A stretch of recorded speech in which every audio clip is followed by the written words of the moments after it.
댓글 리뷰 남자 오토 트렌드입니다. 안녕하세요, 오토 트렌드입니다.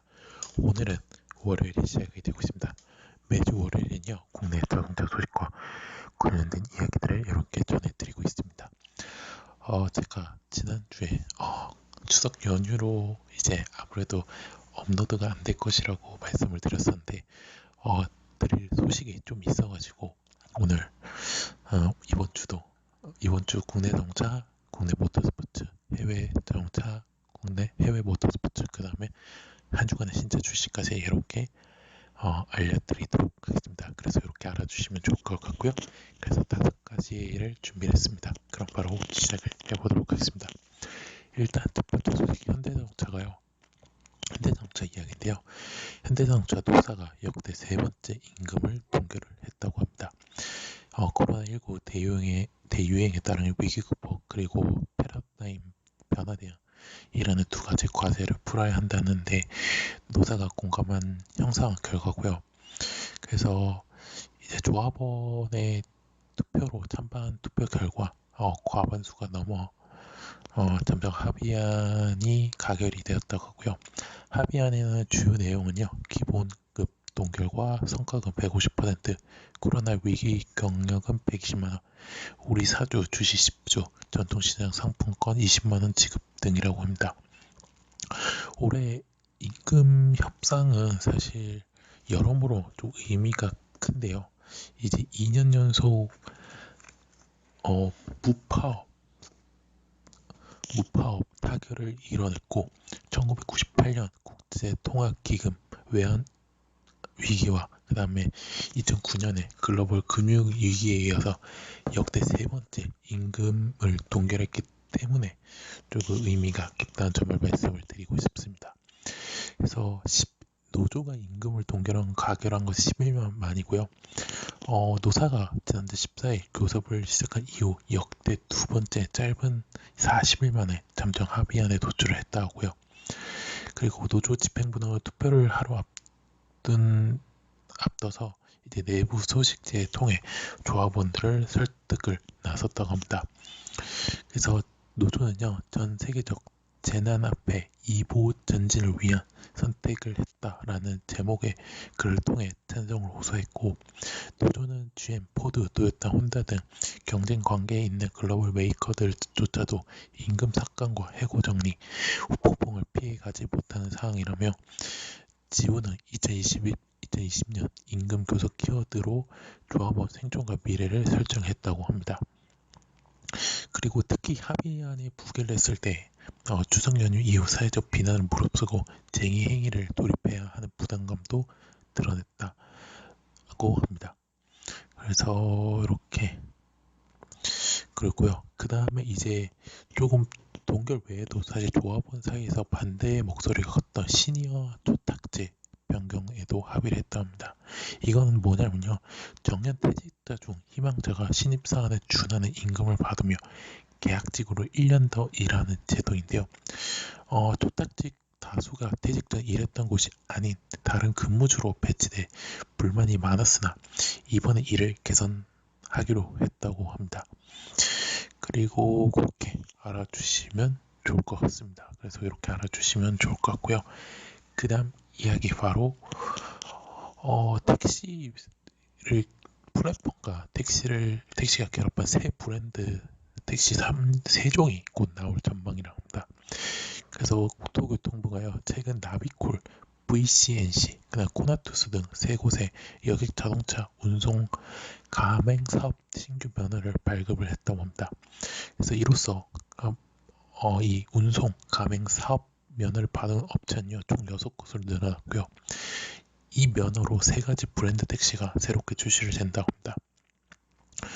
일단은 나비콜은요, 이 전화와 플랫폼으로 호출하는 나비콜을, 그러면 VCNC는 여러분 좀 들어보셨으면 아실 텐데 바로 타다죠. 네, 타다가 이제 다시 신규 이제 면허를 취득을 했다고 합니다. 그래서 타다 라이트 서비스를 출시할 예정이라고요.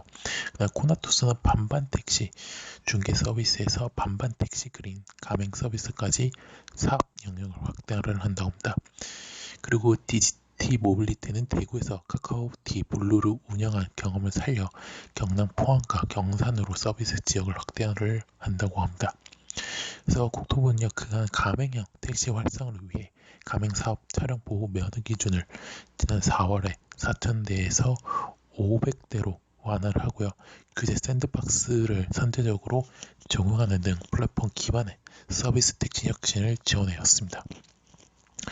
그래서 증가를 했다고 말씀을 드리고 싶고요. 그래서 이런 운생 가맹점 경 택시 브랜드 택시는 ITC와 전통 택시를 결합해 데이터 기반 차량 배지, 통합 관제, 서비스 평가 등이 가능해졌다고 말씀을 드리고 싶고요. 또 택시 업계에서는 효율적으로 경영 관리와 수입 증가 효과를 국민의 스마트폰을 통한 편리한 택시 예약 서비스를 기대를 할 수 있다고 합니다. 그래서 그동안 사실 택시의 고질적인 문제로 지적된 승차 거부, 불친절한 문제 해소에도 기여를 했다고 하고 있다고 합니다. 그래서 제가 저번에 이제 택시를 한번 타본 적 있어요. 근데 카카오티를 불러서 해봤는데 이제 그 기사분한테 잠깐 얘기를 해봤는데 대부분 이제 카카오티를 많이 쓴다. 서울, 경기, 내가 인천에서 탔는데 많이 쓴다고 하고 확실히 소득이라든지 이런 것도 조금 소폭 이제 올랐다고 합니다. 그래서 꽤 만족을 하는 모습으로 비춰졌다는 점을 말씀드리고 싶네요. 그래서 그렇게 알아주시면 좋을 것 같고요. 그 다음 이야기 바로 르노 삼성차 이야기입니다. 르노 삼성차가요, 기존 LPG 차의 단점을 혁신적으로 개선한 도넛 탱크 LPG 차에 관한 핵심 특허에 대해 특허청으로부터 특허권 결정을 통보받고 등록 절차를 마무리했다고 합니다. 이번 특허는요, 도넛 탱크 고정 시스템에 대한 기술인데요.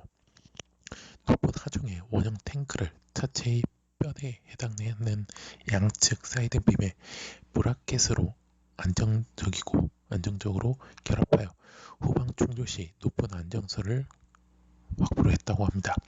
그래서 르노 삼성차는 이 기술을 통해 협소한 트렁크 공간으로 인해 일반인들이 꺼려했던 기존 친환경 LPG 차의 단점을 일소에 해소를 한다고 합니다. 이전까지는 바이퓨얼 자동차 등에서 사용됐던 도넛 탱크의 시스템을 작은 원형의 LPG 탱크에 스페어 타이어를 위치해 플로어상에 직접 고정하는 방식이었습니다. 하지만 80리터급의 하중이 높은 현재 도넛 탱크에 이 방식에 적용할 경우 후방 충돌 시 탱크가 이탈될 수 있어 가스 누출이나 뒷좌석 승객의 안전을 위협할 수 있으며 소음 진동이 심해 일반 고객이 이용할 수 있는 차로는 적합하지 않았다고 합니다. 그래서 르노 삼성차가 이를 해결하기 위해서 차의 사이드 빔에 주목하여 후방 충돌 시 충격을 완화하며 차체를 보호하기 위한 사이드 빔의 특성을 도넛 탱크에 접목시켰다고 합니다. 그래서 안정성을 이중으로 확보를 했다고요. 그래서 그렇게 알아주시면 좋을 것 같습니다. 그래서 이게 왜냐하면 QM6LP가 신차 안정성 평가에서 충돌 안정성 1등급을 획득한 바가 있다는 점을 알려드리도록 하겠습니다. 그래서 이렇게 알아주시면 좋을 것 같고요. 자, 그 다음 이야기 바로 전기차입니다. 전기차 충전시설 설치 면적이 넓어진다고 합니다. 그래서 국토교통부가 이 제6회 규제 혁신 심의위원회를 열어 이 같은 내용을 포함한 규제 개선 과제 30개를 발굴하고 제도 개선을 추진을 하기로 했다고 합니다. 이번 회의에서는요, 업종별 단체 등을 통해 파악한 건의사항을 기준으로 취약계층 부담 완화, 민간 투자 환경 개선, 국민생활 편익 증진, 행정 절차 및 기준 합리화를 위한 개선 과제의 중점으로 발굴을 했다고요. 그동안 보안성 거쳐 제한적으로 활용이 가능한 형태로만 제공됐던 이 자율주행차 연구 목적 활용 3천 고정밀 도로지도는요, 온라인으로 제공해 원활하게 활용할 수 있게 됐다고요. 또 노외 주차장 부대 시설로 설치되는 전기차 충전 시설은요, 총 시설 면적의 20% 이내에서 설치하도록 규정되어 있었으나 친환경 차량 보급을 위해 부대 시설 설치 기준을 초과해 설치할 수 있도록 시행규칙을 개정하기로 했다고 합니다. 자발적으로는 제로 에너지화를 적용하는 민간 건축물은 다음 달 시행령을 개정해 건폐율 완화 등의 인센티브를 부여하기로 한다고 합니다. 그리고 자동차 종합검사를 할 때 시야를 확보하고 안전사고를 줄이기 위해 리프트나 피트를 선택적으로 설치를 허용하고 적극 행정 차원에서 내년 3월 법령 개정 전까지 교통안전 검사부터 우선 적용을 한다고 합니다. 그리고 자동차 정기 검사를 할 때요, 자동차 등록증 제출 의무도 폐지를 한다고 하고요. 그래서 그렇게 알아두시면 좋을 것 같습니다. 그래서 설치 면적이 좀 넓어진다는 점을 말씀드리겠고요. 자, 마지막 이야기 바로 정부 부처입니다. 산업통상자원부 산하 기관장 38명 가운데 관용차로 친환경 미래차를 타는 기관장은 3명뿐인 것으로 현재 조사가 되었다고 합니다. 국내 시판되는 국산 수소 및 전기차가 소형차라는 이유 외면한 것으로 친환경차 보급을 늘리는 정부 정책에 역행한다는 비판이 현재 나오고 있습니다. 국회 산업통상자원부 중소벤처기업위원회 소속이 국민의힘 최승재 의원이 공개한 산업부 산하기관 관용차 운영 현황에 따르면요, 기관장 관용차를 운영하는 38개 기관 중 전기차 수소차를 운영한 기관은 단 3곳에 불과하다고 합니다. 산업부 장관이 올해 4월에 수소차로 관용차로 교체했고요. 한국동서발전과 한국에너지기술평가원도 각각 수소차와 전기차로 바꿨다고 합니다.